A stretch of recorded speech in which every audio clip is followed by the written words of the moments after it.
good. So this looks good so far, but did they change anything here?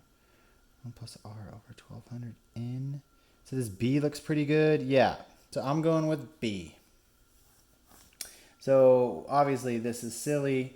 It'd have to be between these two, and this is the one that flips it properly. This one doesn't change anything, right? So they made a mistake there. So the answer to that one should be B, this guy right there.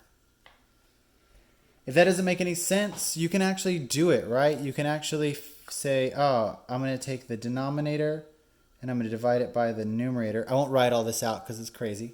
And the other side, I'm going to multiply it by the denominator and divide it by the numerator. I'm just going to flip the denominator and the numerator and then just quickly write that down. Like the key is, or just to see it in the answers so you don't waste any time. Okay, number 8. Hopefully everyone's okay so far, understands. Even if you miss one, no big deal. Just keep going fast. That's the key. All right. If a over b is 2, what is the value of 4b over a? Okay, interesting. So what did they do there? They flipped it, right? So we need to flip ours. So we need to get b over a, which is, of course, 1/2. That's just the reciprocal. They want to test to see if you can do the reciprocal and then multiply that by 4. So 4b over a is, of course, 4 times 1/2, which is 2. 2. Cool. So there's so far we've just done really basic stuff and a lot of reciprocals, just heaps of reciprocals so far. They really want to know if you can solve for reciprocals.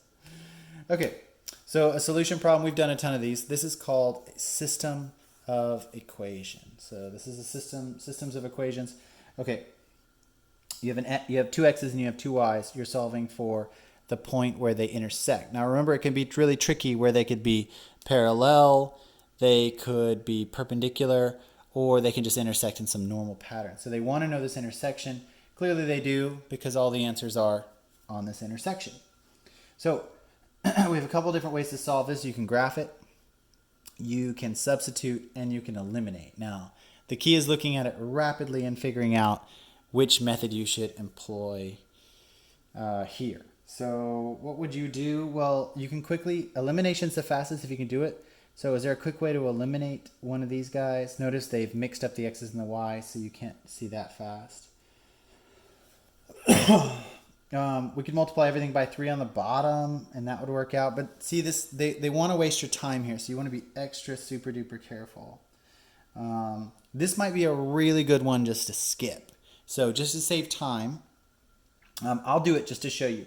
So watch, if I was working this problem, I would look at this just rapidly, and I would probably skip this problem, right? Because it's just going to eat up your time. And we'll come back to this. So let's just put a hold on 9. Okay, I'll mark that to come back to. Where's 10? Here's 10. Okay, g of x is ax squared plus 24. For the function g is defined above, a is a constant, and g of 4 is 8. What's the value of g? Okay, so the way they do this is called function notation. And so they're just checking whether you know function notation or not. And they say, what is the value of g of negative 4? So g of negative 4, and we're just going to plug this guy in, right? What we know. So it's going to be some a times negative 4 squared plus 24. Now, notice that we don't know a, right? So that's slowing us down. But we can clean this up and make it look good. So negative 4 squared is clearly 16. So we got some 16a plus 24. But again, we don't know a. We need to figure that out. So how do we do it? Well, they say g of 4, g of positive 4 is 8. Okay, so that's interesting. If that is the case, if g of 4 is 8, let's actually solve for a from that. So let's say 8, and that equals a times 16 plus 24 again. So again, this is just eating up some of our time. We need to subtract 24. Let's make some room. Minus 24. So what does that come out to? 8 minus, or negative 24 plus 8 is a negative 16. Good. I'm running out of room, but negative 16 equals a times 16. Go divide by 16 gives us a equals -1, correct? So once we get -1, right, hopefully you've done this already. So that means this becomes -16 plus 24. So g of -4 would be what? A +8. That one. Okay, not a bad use of our time. That one is one we could have solved. So that was number 10. So what was the key to number 10? They gave us g of 4. So from g of 4, we solve for a. And then from a, we solve for g of -4. Does that make sense? This is kind of like the flow chart of thoughts on number 10. And it is tricky. And notice I started solving the wrong piece first, but it didn't matter. It didn't blow up the problem. Didn't slow us down at all. Okay, number 11 again, another system of equation problem. Okay, so these obviously classically slow us down. So in the equation above, B, C represent the price per pound of dollars of beef and chicken, respectively. X is blah, blah, blah. What was the price per pound of beef when it was equal to the price per pound of chicken? Oh, interesting. So what was the price per pound of beef, B, when it was equal to the price per pound of chicken? Weird. So they're basically saying, where is B equal to C? So we need to say 2.35 plus 0.25x equals 1.75 plus 0.04x. We can just combine these two equations, solve for x. So let's play around. Let's subtract 1.75 from 2.35. What do we get? We get 0, bar the 1, 13, 2, 5, 50 cents, right? So I subtracted 1.75 from that. And also we need to subtract, we can go the other direction here. So then we can subtract 0.25 from the other one. So let's go 0.25, that's 0.15x, 0.15x. We can move these decimal places if we want. We can just get rid of them. And we can say x is 50 divided by 15, whatever that is. What is 50 divided by 15? That's what I got.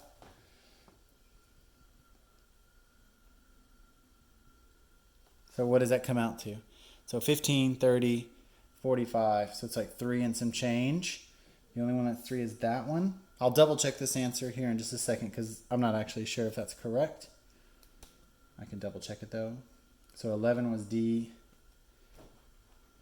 Pull those answers out.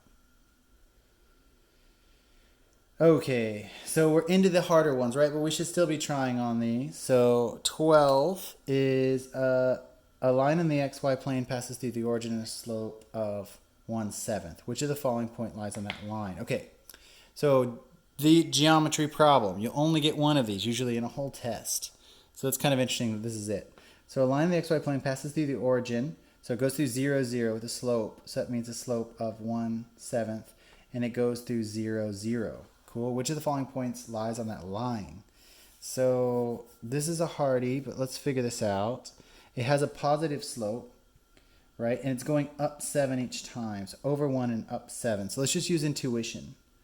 So it's going to the right 1 and up 7. So that would be, 1 point would possibly be 1/7. That would work out. All the rest of them are too crazy to work out. So that would just be B. So all I did was use the slope. I said 1/7.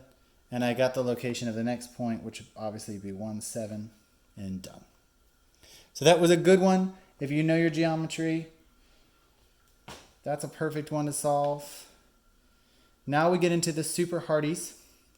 So I'm going to pause here, and 13, 14, 15, we'll come back to the very tail end because we want to just save time. And they're going to be classically hard. Now, we have a choice to go back and solve 9 if we want to. If I had scratch paper, I would solve it quickly on Scratch. Let's go back and do 9 just rapidly. So do we want to do a substitution? Do we want to do a elimination? Let's see. What would be fast?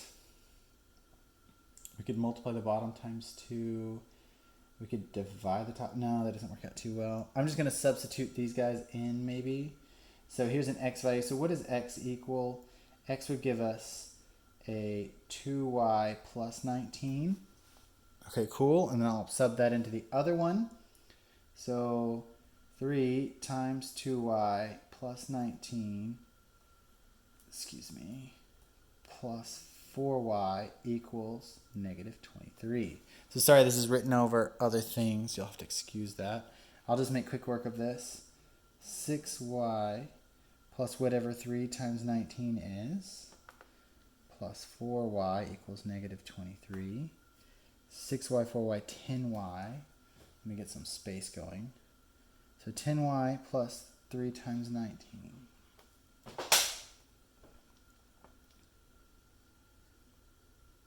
And 3 times 19 would be,